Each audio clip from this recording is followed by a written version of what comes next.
Very pleased to be joined by the 12th ranked women's UFC strawweight, Angela Hill. Angela, great to see you. What a start to my day interviewing you for the very first time. How's everything going over there? I'm good. How's everything over there? Are you in India? Not currently, no. Funnily enough, Oh, I'm in Malaysia, but oh, oh. back at it for you on the Bilal Muhammad, Leon Edwards card. Ashley Yoder, this one fell through before, so how pleased are you that back at it first time since September? And yeah, we're going to see you back in action again. Yeah, it almost doesn't feel like it's gonna happen. So I got my fingers crossed. I'm trying to keep my mind right, trying to stay focused on okay, I'm fighting. But yeah, having it snatched out like fight day always gives you like this weird feeling like, wait, what just happened? Did I miss it? Did it happen? And I just like didn't wake up. But yeah, I'm excited to finally get it done. Do another weight cut and everything. My weight cut last time went pretty smooth, so I'm not too worried about that. And yeah, I just want to get in there and just put on a show. And it is kind of nice to be able to go back home and work a full week of having her in mind and working on transitions and things that I feel like would work against her. Whereas before, all I could really do is just focus on getting my weight down and getting to Vegas because I had like all the medicals, all the media, and all that stuff. So at least this time there isn't that much drama. It's just showing up and making weight and fighting. Ashley's coming off a win, but she isn't in the rankings. You appear to me as pretty much one of the gamest athletes in the UFC. You fought a who's who in the strawweight division. Is there ever any hesitancy to fight an unranked opponent? Does it bother you, or you just pretty much up for whoever's there?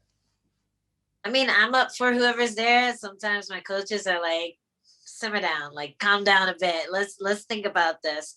Um, but I think with her it was a solid matchup. I already beat her once, and I felt like my training I have just been like almost accidentally preparing for her, like preparing for someone who's good at hip throws, for someone who likes to hold in the grappling and who's really flexible on the ground. And I feel like I've just inadvertently been like working with a lot of people who do those things well. So I feel really prepared, even though I only had a couple of weeks. And yeah, I mean, I'm always game to fight anyone. Uh, but yeah, there are risks with fighting unranked opponents. That's why certain people don't want to fight people ranked lower than them because the risk is high. They can show up and just like take your shine away. So it's scary, but I don't know.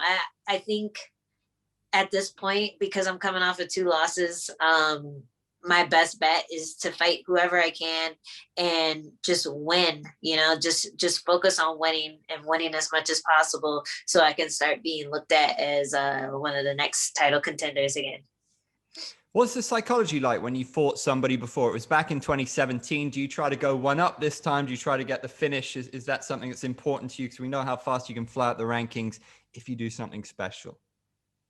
Yeah, for sure. I like the last two fights have really lit a fire into my ass. Like I wanted to finish in the first. I wanted to finish Michelle in the first, and I tried, and she hung in there. And then, I felt like if I had just done a little bit more, if I had just been a little more sneaky with certain techniques, I would have nailed her. And I've just been working on that, just working on getting landing those hard shots, but then setting them up really well to where they don't see it coming. That's the best way to drop someone or rock them is don't see it, make it so they don't see it coming, so they don't have a moment to like tense up and take the blow. They're all like loose and wobbly headed because they don't see it. So that I've been working on that and working and just mixing everything together, going from striking to clinch to takedown to submission attempt to riding them to getting back on the feet, hitting the entire time. And yeah, that's just been my routine since the last fight is just working on that, working on getting more of an MMA fighter flow as opposed to a striker with good takedown defense. Did I After answer your that question? after that Loma fight, you were 3 on the bounce, and then against Claudia, a lot of fans, a lot of analysts as well thought that you won. How difficult is it mentally? Because even the Michelle fight's another split decision in some judges' eyes. You know, you could have won your last 5, and maybe in your eyes you could have won your last 5. So how do you deal with that mentally? That must be crazy, being like, you know, life isn't always fair, this game isn't always fair, you know what I mean? Yeah, it just I hate hearing it, but it's so true. Like finishing fights is the only guarantee, and it's not always possible. But if you can make it so that you're overwhelming an opponent to the point where like, how is this guy still in there? Like that's always possible. I feel like it's always possible to push harder than the person that you're fighting, as long as you're in shape, as long as you're mentally able to push. That's always possible. And a lot of times, if I do hurt them for whatever reason, I don't go crazy. I don't like attack. I don't see red. I'm still trying to put on a clinic. And I think that's the striker in me. I think a lot of times when I'm slipping and hitting, a lot of times the judges aren't seeing that. They're seeing me getting hit and her getting hit. And I just feel like I have to make it more obvious. So that's one thing I've been working on. When I say I'm working on my takedowns, it's not because I think I'm a submission artist all of a sudden. It's because they can't hit me when I'm on top of them. And that's the best part about getting a takedown. Like if you look at any close fight, if there was a takedown, then that's the only time that the punch count is like way higher, you know? So that's just been what I've been working on, is just getting to these dominant positions where I can just land on them and get those punch counts nice and high, and make it really obvious. And when you dominate in that fashion, a lot of times the finish just comes. So yeah, that's been my game plan, especially because you don't see as many strawweights getting clean knockouts. So I think it's a better game plan for my weight class. It's interesting that we have Rose versus Zhang Weili coming up, UFC 261. I think Zhang has been incredible for the division and maybe for women's MMA, getting a lot of eyeballs. Rose, of course, you fought earlier on in your career. How interesting is this fight for the division right now? And, can Rose cause an upset as someone who's fought her? I think so. I think just Rose's movement, and when Rose was about to fight Joanna, I had a feeling, just because training with Rose, I was always impressed by the fact that she could move to the side, she could hit angles, and that's something that I wanted to work on after training with her, because I was just a straight up Muay Thai fighter, and we like to go forward and back, and stand in front of each other and hit, and that's like what you do. You make a decision to just stand and bang. And so I think the lateral movement might trip Weili up a little bit. Rose is good at angling off and not getting hit, and picking her shots and getting out the way.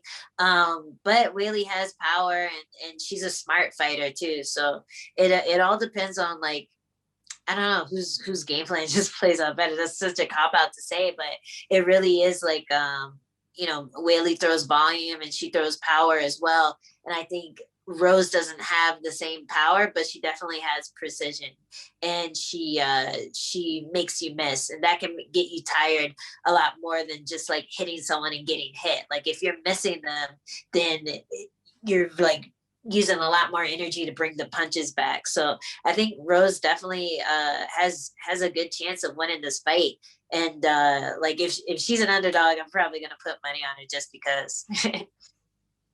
Your analyst skills are excellent. I think that's well known, and you're pretty well loved in terms of being entertaining on Twitter. We saw you on the mic recently in the UFC. Is that a direction you want to go into broadcasting? Have you spoken to the UFC about that after you hang them up, that you want to do more of that?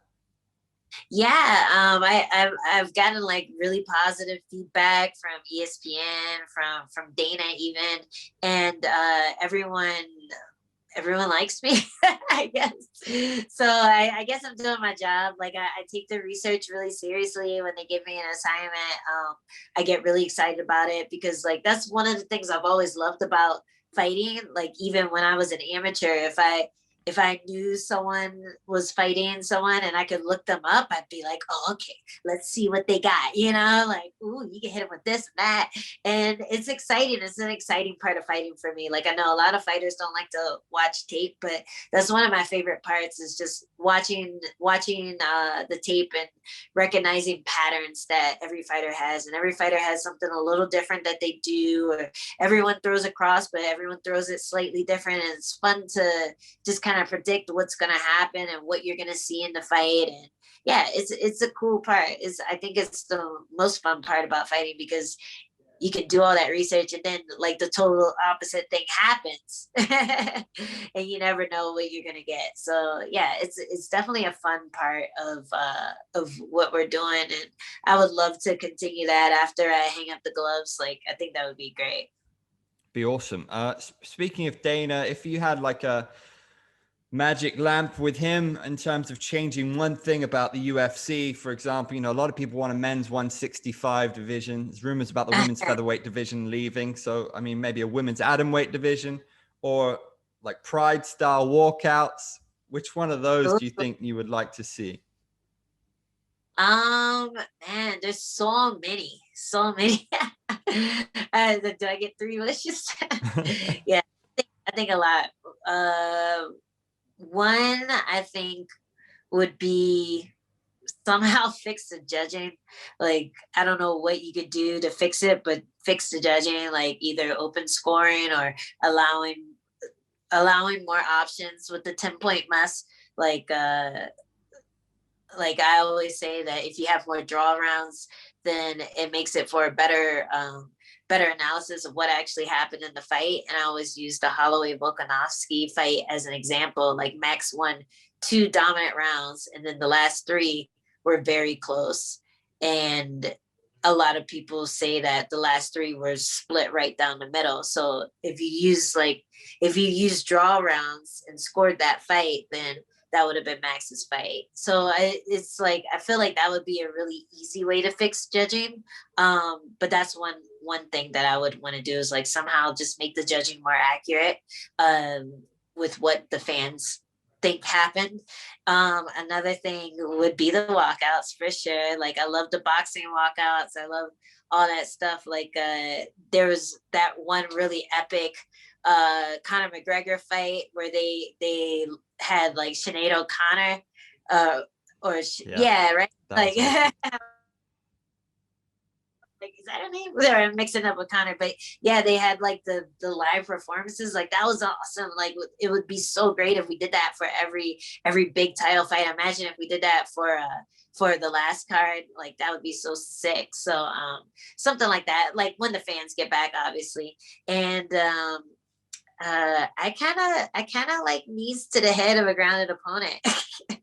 Like I wouldn't mind allowing that move because for sure, like with Aljo and Piotr Jan's fight, if he knew that he could knee him legally, he wouldn't be sitting there. Like that situation never would have happened. He would have like rolled to his back or tried to scramble away way quicker, and Piotr would have missed the knee. But because he felt safe there, because he knew he was a grounded opponent, he sat there and he just got decapitated. So, but as a striker who hates when people grab for my legs, I've always thought that knees to a grounded opponent, like knees to the face, like Pride or ONE FC rules, like I always felt like that would make for more interesting fights. So, and the fighters would adjust. So they're not just getting decapitated every time it goes to the ground. So yeah, I've always been in favor of that too.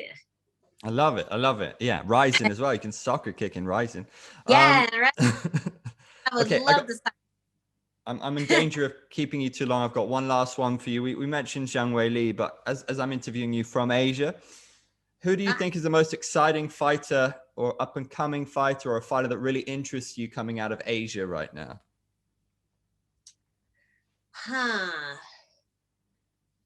Man, I mean, you fought a couple, right? Yeah, I fought a couple. Um, uh, Loma Lookbunmi. She's really dope. She's really cool, and she has like that pure Muay Thai style. Like if you see her last fight against Jingu Frey, just like the sweeps, the elbows, and her grappling is getting better every time she comes out. I think she's someone to look after, someone to watch. And yeah, the stronger she gets, because I know she was fighting at a lower weight class, but I think the stronger she gets and the more knowledgeable she gets on the ground, the more of a tear she's gonna go on. So yeah, I definitely look out for Loma. Awesome. Yeah, I'm a big Tiger fan. I love going down to Phuket. Are you ever going to go train out in Asia, do you think, when travel comes back? I'd love to. I trained out there when I first started fighting Muay Thai, and that was a really fun trip. I went to Kiat Phantip, right outside of Bangkok, and it was fun. I got to fight at MBK, the little what is it called? It's like MBK Arena is like right outside of the big mall in Thailand, and that was like the coolest experience ever. So yeah, I'd love to go back there. I was like, maybe I'll go for like King's birthday or something, try to get somebody to get me on the card. That'd be cool. But yeah, it's awesome out there. Thank you so much for your time. I appreciate it. Good luck. And yeah, hopefully talk to you again soon. All the best. All right.